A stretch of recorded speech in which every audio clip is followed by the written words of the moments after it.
The burning of the Library of Alexandria is seen as one of the greatest losses in human history. Some even believe it set humanity back by 1,000 years. Imagine it, a place that shone like a lighthouse for ancient wisdom, philosophy, and science. According to ancient sources, it must have been a truly mesmerizing structure. The library was part of a great museum complex in Alexandria, a gathering place for scholars from all over the world. It was filled with priceless works collected from Greece, Egypt, Persia, and far beyond. Letters from scholars like Aristas tell us that hundreds of thousands of scrolls were carefully curated, with one bold goal: to gather all human knowledge. Its halls echoed with debates between philosophers, poets, and scientists. It wasn't just about storing knowledge. It was about translating, preserving, and spreading it. Today I'll briefly tell you why the Library of Alexandria was built, how it was destroyed, and what we may have lost. The story of ancient Egypt is familiar to most of us. The first dynasties around 3100 BC, the Old Kingdom, the intermediate periods, the Middle Kingdom, and then the New Kingdom, with names like Thutmose, Hatshepsut, Akhenaten, Amenhotep, and Tutankhamun. But after that golden age, Egypt began to fade. Once the heart of civilization, it became a quiet corner of the Mediterranean. Then came the Persians, and later a young Macedonian in his 20s, Alexander the Great. He conquered the Persian Empire, came to Egypt, and founded a city bearing his own name, Alexandria. When Alexander saw the island of Pharos on the Mediterranean coast, he envisioned a magnificent city, wide streets open to the sea breeze, harbors on both sides. He even outlined the city's plan using grains from his horse's saddlebag.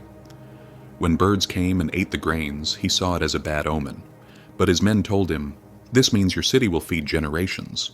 And they were right. Alexander never returned to Egypt.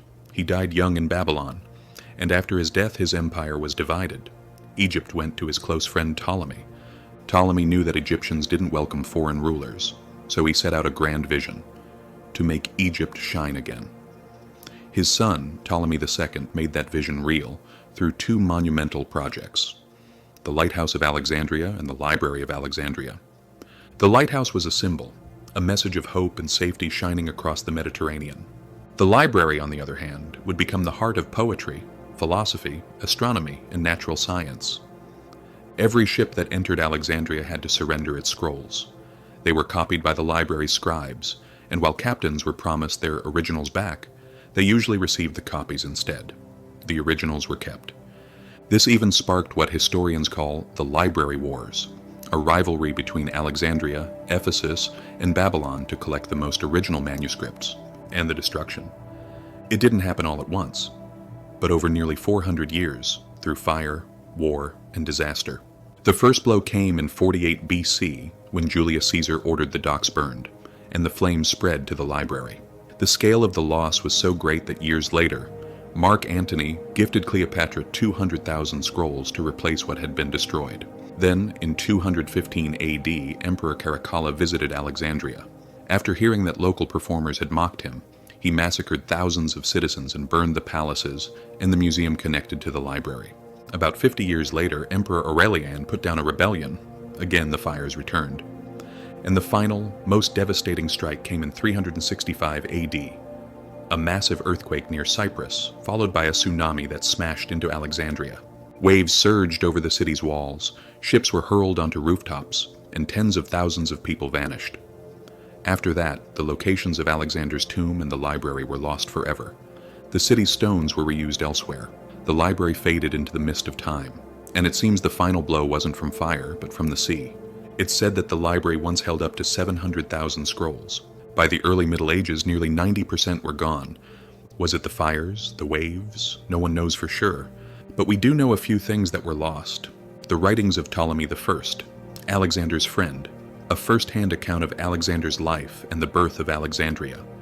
Callimachus's 120-volume catalog listing every single work in the library. The heliocentric text of Aristarchus of Samos, proving the earth revolved around the sun 2,000 years before Copernicus. Manetho's History of Egypt, written around 300 BC, which perfectly matched everything later discovered by Egyptologists. Entire histories of Persia and India, now gone. And not a single full text written by the Ptolemaic pharaohs, not even by Cleopatra herself, has survived. And perhaps the most haunting thought is this: If the Library of Alexandria had not been destroyed, humanity might have taken a completely different path. The Dark Ages might never have happened. Science and philosophy could have reached their golden age 1,000 years earlier. Our world, the way we live, think, and understand the universe, could be entirely different today. Those lost scrolls might have revealed the structure of the cosmos, the nature of the soul, even the origins of life itself. Maybe a single idea written in those halls could have changed the destiny of humankind. But that ocean of knowledge was wiped away by fire and by water, and all that remains is its echo. Once there was a place where all the world's knowledge came together, in the Library of Alexandria. You've reached the end of another striking story. Don't forget to like and subscribe for more stories that reveal the mysteries of our past.